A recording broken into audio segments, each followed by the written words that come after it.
Welcome to NP Certification Q&A, presented by Fitzgerald Health Education Associates.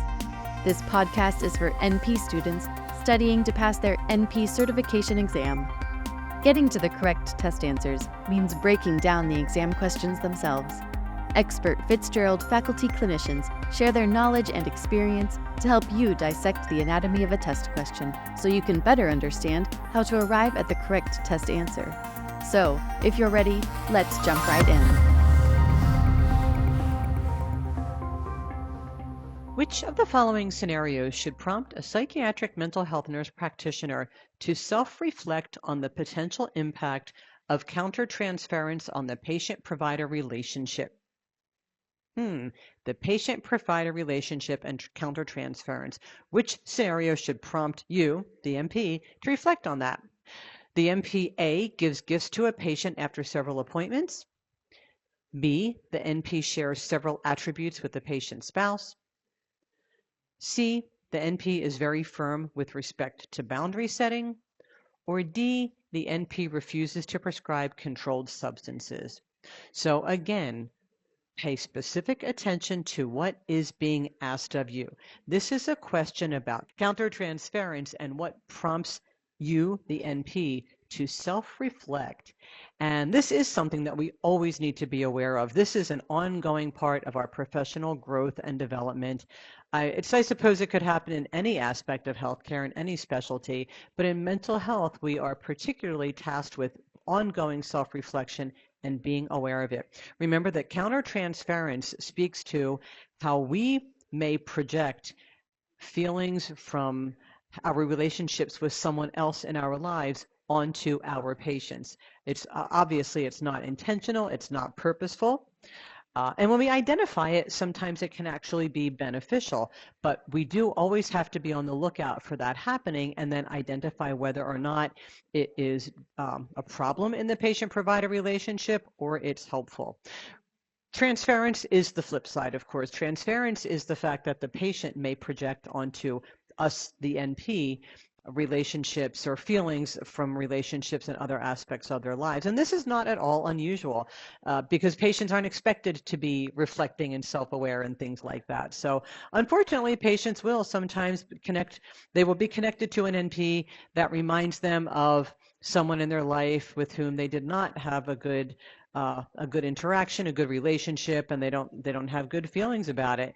If the NP resembles the patient's ex-spouse or reminds them of a parent with whom they had a problematic relationship or a teacher or anything, and any relationship from the rest of their life, it can be detrimental to the patient-provider relationship. We almost expect it with patients transferring feelings onto the clinician. But for the nurse practitioner, the opposite can occur. Countertransference is that mechanism where you bring feelings, you the clinician bring feelings from another relationship and project them onto the patient. So which one of these scenarios should prompt a reflection for countertransference? The answer here is A. A is the correct answer. If the nurse practitioner is giving gifts to a patient, this is generally frowned upon. This is not typical practice. This is not an ethical practice. We don't typically give gifts to our patient. When you find yourself doing that, it warrants really true personal self-reflection on the part of the NP to determine if there are particular feelings toward the patient that may influence care. Maternal countertransference is an identified phenomenon in which a patient evokes maternal feelings in the NP that can result in gift giving or privileges. Gift giving, it may not start out that way. It may start as something very minor, a little token reward for keeping follow-ups or doing their homework for their therapy or whatever. But it can progress to the point of being inappropriate or unethical. Or it may never be about gift giving, but just giving the patient certain privileges that other patients don't have. I'll tell you, I totally have to be on the lookout for this. I have found myself having a tendency to be a little bit more lenient about things like coming in late or missed appointments with patients that remind me of my adult son.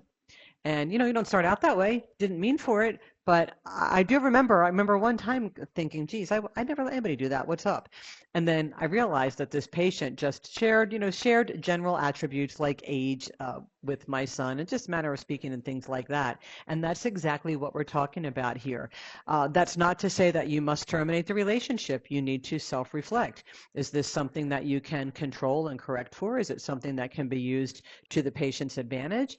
And if the answer to all those is no, if it really is difficult and it's going to cause a problem in the patient-provider relationship, then the patient does need to be referred out. But the first thing is self-reflection. So if you find yourself just being a little bit more lenient or gift-giving or more forgiving or deviating from your practice in some way, it does prompt self-reflection about whether or not there is a countertransference issue.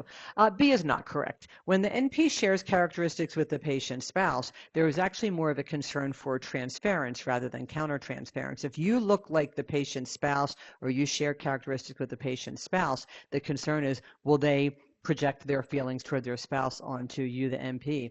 Similarly, C is not correct. Firm boundary setting is very appropriate. It is an important clinical technique. It's something that we should do with all patients, and it doesn't raise a red flag at all. Now, if you are being overly firm with certain patients and you are imposing firm boundaries with one patient that you're not enforcing for anybody else, then yes, then you have to reflect on where that's coming from. That could be countertransference. But firm boundary setting in its own right is actually a good clinical practice.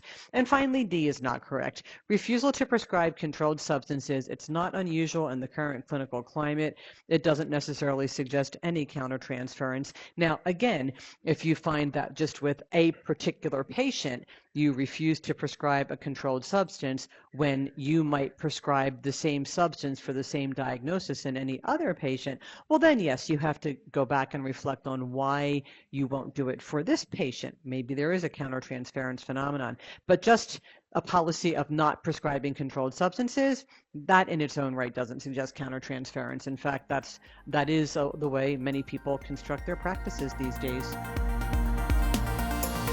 Thank you for listening to NP Certification Q&A, presented by Fitzgerald Health Education Associates. Please rate, review, and subscribe to this podcast. And for more NP resources, visit FHEA.com.